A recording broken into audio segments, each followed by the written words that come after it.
नमस्कार दोस्तों, मैं गौरव एक बार फिर से आप सबका स्वागत करता हूं आपके अपने परिवार स्वाध्याय सीरी में।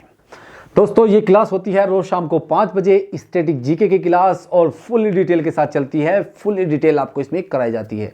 हर एक क्वेश्चन की जितनी ज़्यादा से ज़्यादा आपके लिए बेस्ट होगी वो डिटेल मैं आपको कराने की कोशिश करता हूँ। भले ही कम क्वेश्चन होते हैं लेकिन बेस्ट होते हैं। जो होता है वो खुद में बेस्ट होता है, ठीक है, क्योंकि क्वेश्चन से कभी भी पेपर सोल्व नहीं होता, डिटेल से होता है। तो चलिए शुरू करते हैं आज के पहले क्वेश्चन के साथ, कल के लास्ट क्वेश्चन के साथ। कल का लास्ट क्वेश्चन क्या था? जिसने पढ़ा था उसको पता था कि निम्न में से कौन सा भारत आने वाला पहला अंग्रेजी जहाज था? कौन था? Red dragon. कौन सा था? रेड ड्रैगन था। 1608 ईस्वी में, मैं दोबारा से थोड़ा सा बता देता हूं आपको, जोड़ देता हूं। 1608 ईस्वी में हेक्टर नामक जहाज लेकर आए थे captain Hawkins, captain Williams Hawkins, जिसमें जो एक बहुत बड़ा बेड़ा था, जिसका एक जहाज था रेड ड्रैगन, जो भारत आने वाला पहला जहाज था। अब शुरू करते हैं आज के क्वेश्चन के साथ। तो आज का क्वेश्चन क्या कहता है, देखिए आप लोग। आज का क्वेश्चन आपको क्या कहता है, इसका आंसर दीजिए। आपने पढ़ लिया होगा तो आंसर दीजिए। भारत के में डच का सबसे प्रारंभिक उपनिवेश कहां था? बताइए, भारत का डच में पहला उपनिवेश कहां था? अरे ये पूछना चाह रहा है कि पहली कोठी कहां थी इनकी। बताइए, अगर पहली कोठी की बात करूं तो पहली कोठी इनकी कहां थी? मूसलीपट्टम में, पुलिकट में? कहां पर? मूसलीपट्टम में, पुलिकट में, सूरत में, या फिर अहमदाबाद में? बताइए कहां पर थी। Option number A, B, C या फिर डी। आज थोड़े से कम क्वेश्चन है, उसके लिए मैं सॉरी पहले ही बोल देता हूं। मूसलीपट्टम में, ऑप्शन नंबर ए मूसलीपट्टम। मूसलीपट्टम में आपकी डचों ने पहली कोठी बनाई थी 1605 में। कब बनाई थी? 1605 में। 1605 में, ठीक है। अगर पुलिकट की, ऑप्शन नंबर ए इसका राइट आंसर हो गया। क्या ऑप्शन नंबर ए? अब पुलिकट की बात कर लेता हूं। कब? पुलिकट की, क्योंकि डचों की कुछ प्रमुख कोठी की हम बात करेंगे, लेकिन अभी पुलिकट की बात कर देता हूं। तो 1610 में बनाई थी, 1610 में बनाई थी। अगर मैं अब सूरत की बात करूं तो सूरत में जो बनाई थी 1616 में बनाई थी, 1616 में बनाई थी, ठीक है। यहां इनकी कोठी थी, लेकिन पहली कोठी कहां बनाई थी या प्रारंभिक उपनिवेश कहां था?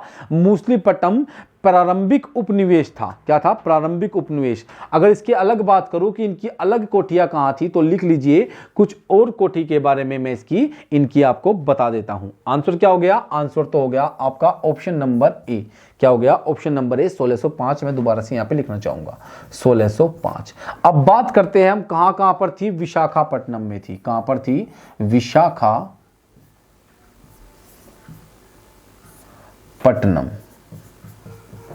विशाखापट्टनम में इनकी कोठी थी या इनका उपनिवेश था। क्या था? उपनिवेश।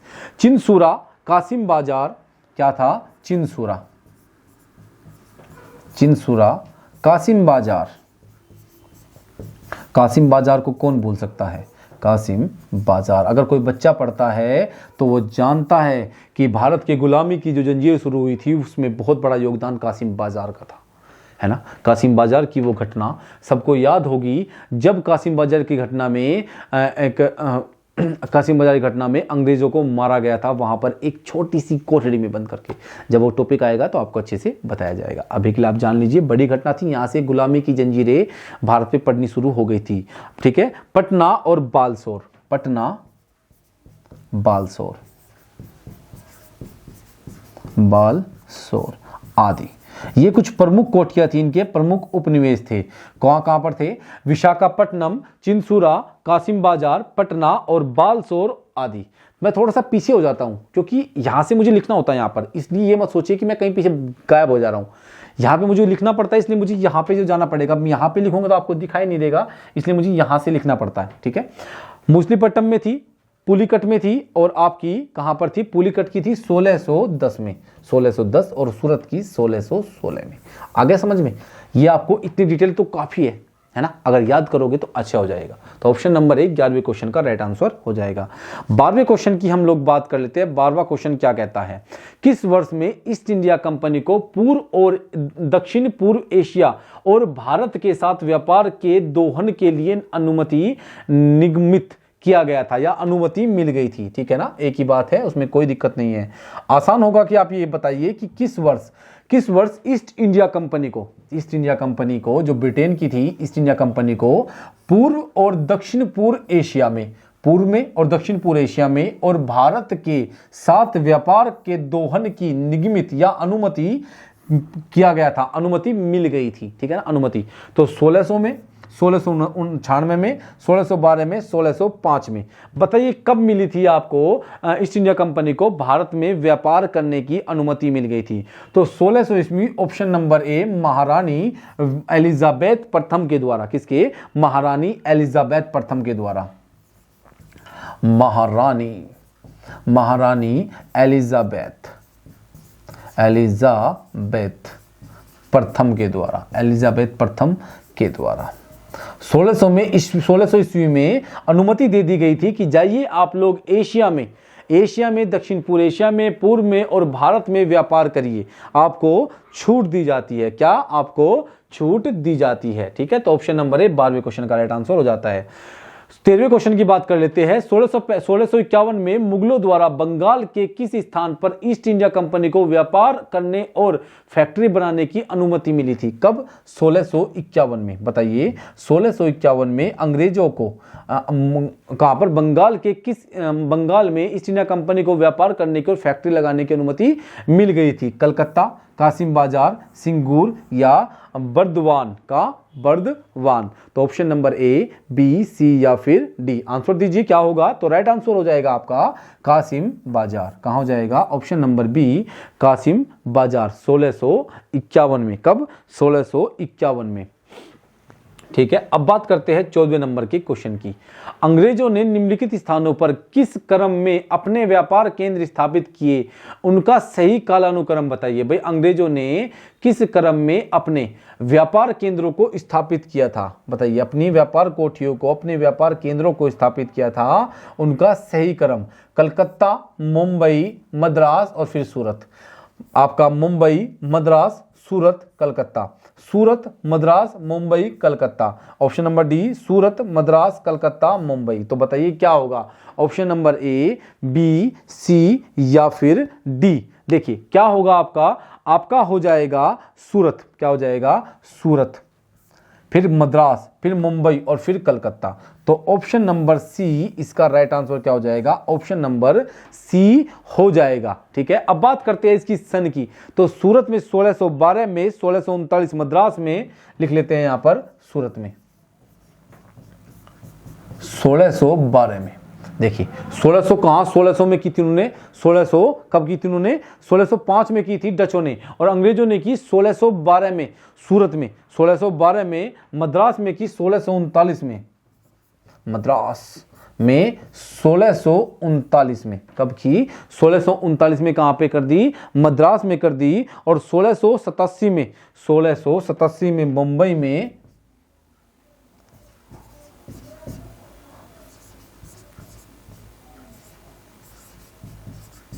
मुंबई में, और कलकत्ता में 1698 में स्थापित की थी। ये सन लिख लीजिए आप लोग। सूरत में 1612 में, मद्रास में 1639 में, मुंबई में 1687 में और कलकत्ता में 1698 में। 1698 में। अगर किसी की समझ में नहीं आ रहा, मैंने बोल दिया है। मुंबई में 1687 और कलकत्ता 1698 में स्थापित कर दी गई थी, ठीक है ना। इनका ये व्यापार केंद्र स्थापित करने का कालानुक्रम था। तो ऑप्शन नंबर सी 14 क्वेश्चन का राइट आंसर हो जाएगा। अब बात करते हैं 15वें नंबर के क्वेश्चन की। निम्नलिखित में से किस अधिनियम द्वारा भारत में प्रांतों को स्वायत्ता प्रदान की गई थी? बताइए किस अधिनियम के द्वारा प्रांतों को स्वायत्ता प्रदान कर दी गई थी, अर्थात प्रांतों से द्वैध शासन को खत्म कर दिया गया। अधिनियम के द्वारा प्रांतों से द्वैध शासन समाप्त कर दिया गया था। ये कहना चाह रहा है प्रश्न कि किस अधिनियम के द्वारा प्रांतों से द्वैध शासन को समाप्त कर दिया गया। देखिए 1919 का मॉन्टेग्यू चेम्सफोर्ड अधिनियम कब आया था? 1919 का मॉन्टेग्यू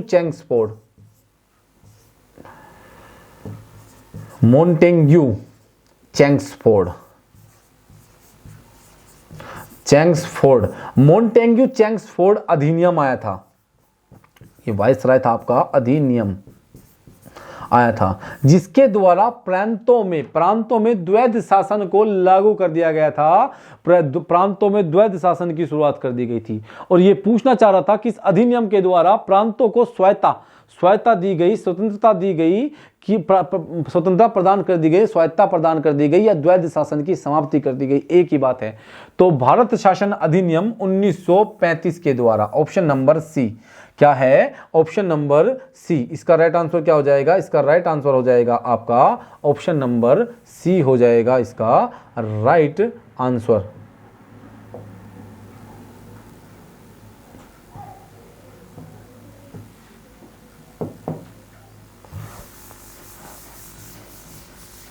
समझ में आया आपको कि भारत शासन अधिनियम 1935 के द्वारा प्रांतों से द्वैध शासन को खत्म कर दिया गया। अब देखिए 1935 अधिनियम के द्वारा अखिल भारतीय संघ की स्थापना की गई।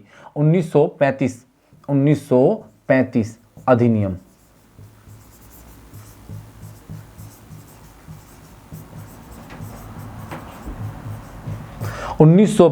अधिनियम के द्वारा अखिल भारतीय संघ की स्थापना की गई। अखिल भारतीय संघ की, अखिल भारतीय संघ की स्थापना क्या कर दी गई। 1935 का जो अधिनियम था, इसके द्वारा अखिल भारतीय संघ की स्थापना कर दी गई। केंद्र में द्वैध शासन स्थापित कर दिया गया और केंद्र में द्वैध शासन लागू।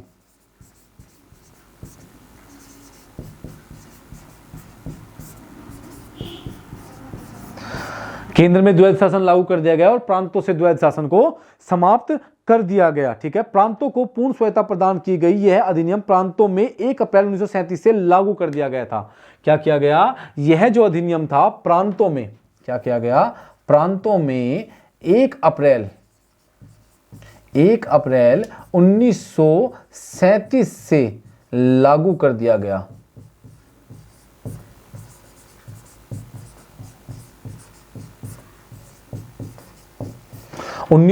से लागू कर दिया गया और प्रांतों में चुनाव कराए गए। 1937 में प्रांतों में चुनाव कराए गए, जिसमें आपकी कांग्रेस ने मतलब आपकी उस टाइम सबकी कांग्रेस थी भाई। मैं आपकी कुछ बात नहीं कर रहा हूं, मैं जब की बात कर रहा हूं, किसी पार्टी का कोई समर्थन नहीं कर रहा हूं भाई। पहले बता रहा हूं, मैं किसी पार्टी का कोई समर्थन नहीं कर रहा हूं, कोई भी नहीं बोलेगा। मैं बोल रहा हूं कि जो अपनी कांग्रेस थी उस समय, है ना, आजादी से पहले सबकी कांग्रेस थी भाई। कांग्रेस ने 6 सीटों पर बहुमत हासिल कर लिया और टोटल 8 सीटों पर किया था कुछ समर्थन के द्वारा। लेकिन वो सरकार ज्यादा दिन तक नहीं चल पाई थी, वो बाद की बात है, उन्होंने इस्तीफा दे दिया था, जिसके उपलक्ष्य में मुक्ति दिवस के रूप में मनाया था मुस्लिम लीग ने। ठीक है, लेकिन अभी बात करते हैं हम 1 अप्रैल 1937 को लागू किया गया था प्रांतों में भारत शासन अधिनियम 1935 को। प्रांतों को पूर्ण स्वायत्ता दे दी गई थी और प्रांतों में चुनाव कराए गए थे। यहां से 19 भारत शासन अधिनियम से एक बड़ी बात यह है कि प्रांतों से द्वैध शासन खत्म कर केंद्र में द्वैध शासन लागू किया गया था और प्रांतों में जो द्वैध शासन प्रांतों में लागू किया गया था, भारत शासन अधिनियम 1919 के द्वारा लागू किया गया था और यह 1935 से खत्म कर दिया गया। तो इसका जो राइट आंसर हो जाएगा वो ऑप्शन नंबर सी हो जाएगा। भारत शासन अधिनियम 1935 से प्रांतों को स्वायत्ता प्रदान कर दी गई थी। अब बात करते हैं क्वेश्चन नंबर 16 की। क्वेश्चन नंबर 16 क्या कहता है, देखिए क्वेश्चन नंबर 16 क्या कहता है। क्वेश्चन नंबर 16, एक मिनट रुकिए। ठीक है, भारत के संविधान के ऊपर सबसे अधिक प्रभाव किसका था, बताइए। भारत के संविधान के ऊपर सबसे अधिक प्रभाव निम्नलिखित में से किसका माना जाता है, बताइए। Option number A, B, C या फिर डी। यूएसए का संविधान, सोवियत संघ रूस का संविधान, ब्रिटिश का संविधान या भारत सरकार अधिनियम 1935। Option number A, B, C या फिर डी। आंसर दीजिए आप लोग, किसका माना जाता है आपका सबसे ज्यादा प्रभाव, किसका। भारत शासन अधिनियम 1935 का सबसे ज्यादा प्रभाव माना जाता है। यहां से बहुत सारे अनुच्छेद लिए गए हैं, लगभग 2/3 हिस्सा यहीं से लिया गया है। भारत शासन अधिनियम 1935 का भारत के संविधान पर सबसे बड़ा प्रभाव माना जाता है, ठीक है ना, या सबसे बड़ा प्रभाव है भी, माना क्या जाता है 1935 भारत शासन अधिनियम। तो 16वें का डी आंसर हो जाएगा। 17वें की बात करते हैं, निम्नलिखित में से कौन सा भारतीय संविधान के प्रारूपण के लिए जिम्मेदार संविधान सभा का हिस्सा नहीं था, बताइए। संविधान सभा के जो अध्यक्ष थे कौन थे? अस्थायी अध्यक्ष संपूर्णानंद सिन्हा और फिर बने डॉक्टर राजेंद्र प्रसाद। अब मैं बताता हूं आपको निम्नलिखित में से कौन सा भारतीय संविधान के प्रारूपण के लिए जिम्मेदार संविधान सभा का हिस्सा नहीं था।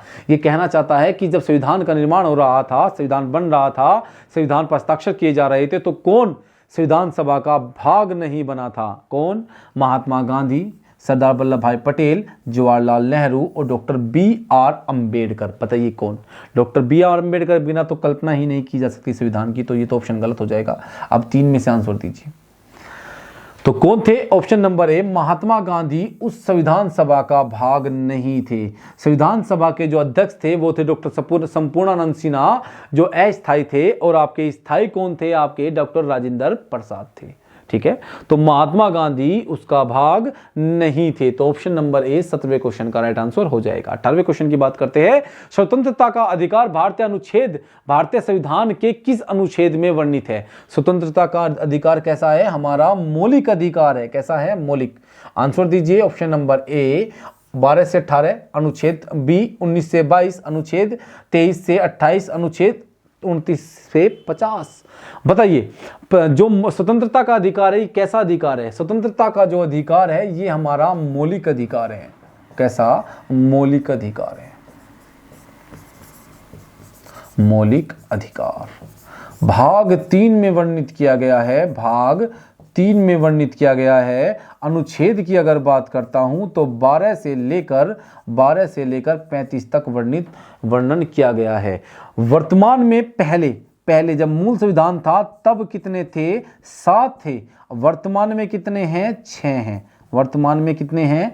6 मौलिक अधिकार है हमारे पास। संपत्ति का अधिकार अनुच्छेद 31 से हटाकर 44वां संविधान संशोधन 1978 किया गया था, जिसके द्वारा 44वां संविधान संशोधन 1978 में संपत्ति के अधिकार को 300 कै संविधान में एक संविधान संशोधन किया गया और 300 कै को जोड़ा गया, जिसमें संपत्ति के अधिकार को कानूनी अधिकार बना दिया गया।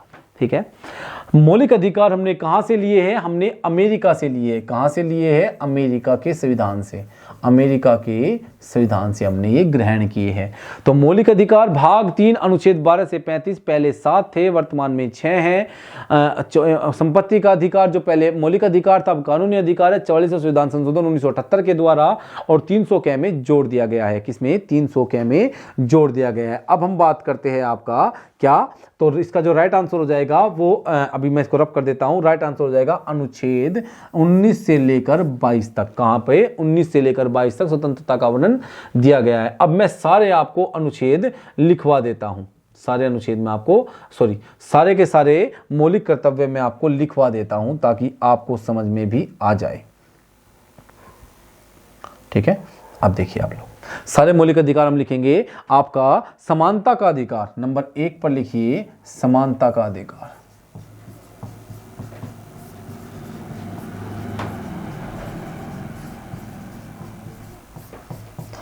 चौदह से लेकर 18 तक। कहां तक? 14 से लेकर 18 तक।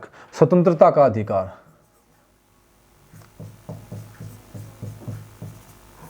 स्वतंत्रता का अधिकार कहां तक था? 19 से लेकर 22 तक। कहां तक? 19 से लेकर 22 तक। ये आपसे ऑप्शन पूछा गया था अभी क्वेश्चन में, तो आंसर हो जाएगा। तीसरे की अगर मैं बात करता हूं तो तीसरा हो जाएगा शोषण के विरुद्ध अधिकार। कहां तक हो जाएगा? शोषण के विरुद्ध अधिकार।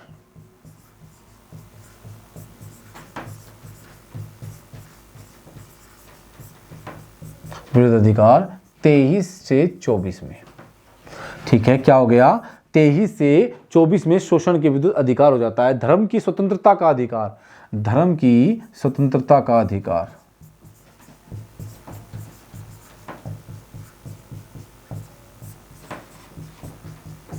स्वतंत्रता का अधिकार 25 से 28 में। क्या था आपका? 25 से 28 में। कहां तक किया गया? 25 से किया गया 28 तक। 25 से 28 में क्या? धर्म की स्वतंत्रता का अधिकार। ठीक है ना। अब संस्कृति एवं शिक्षा संबंधी अधिकार 29-30 में। संस्कृति एवं शिक्षा संबंधी अधिकार, अपनी संस्कृति के लिए संस्कृति एवं शिक्षा संबंधी अधिकार।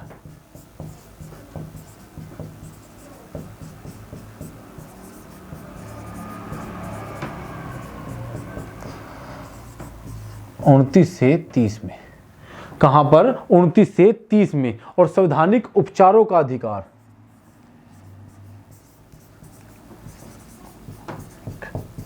संवैधानिक उपचारों का अधिकार